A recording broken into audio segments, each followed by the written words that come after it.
সৌম্য সরকার, জাকের আলী অনেক কিংবা মাহিদুল ইসলাম অঙ্কন নয়, অধিনায়ক হিসেবে নতুন ফ্র্যাঞ্চাইজি দল নোয়াখালী এক্সপ্রেসের পছন্দ সৈকত আলীকে। হ্যাঁ, ঠিকই শুনেছেন, সৈকত আলী। দীর্ঘ অপেক্ষার পর অধিনায়কের নাম ঘোষণা করে যেন ভক্তদের মাথায় আকাশ ভেঙে নামালেন খালেদ মাহমুদ সুজনের দল।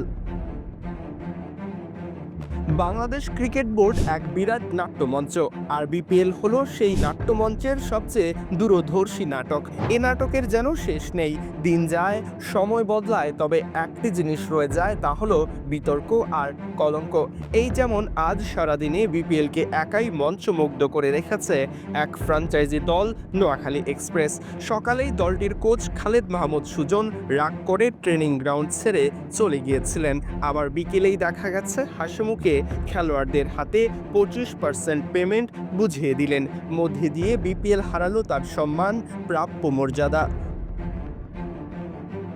তবে এবার অধিনায়কের নাম ঘোষণা করে আবারও আলোচনায় আসলো নোয়াখালী এক্সপ্রেস। এর আগে টুর্নামেন্টে নতুন দল হয়ে একের পর এক চমক দেখালেও এবার যেন নোয়াখালীর সূর্য অস্তে গেছে।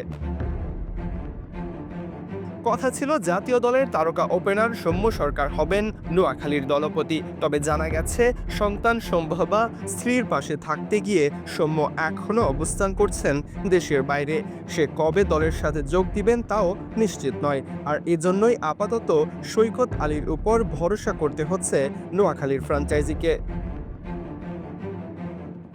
তবে সৌম্য সরকার দলে ফিরলে আবারও অধিনায়ক পরিবর্তন হওয়ার সম্ভাবনা রয়েছে এই নতুন ফ্র্যাঞ্চাইজিটির।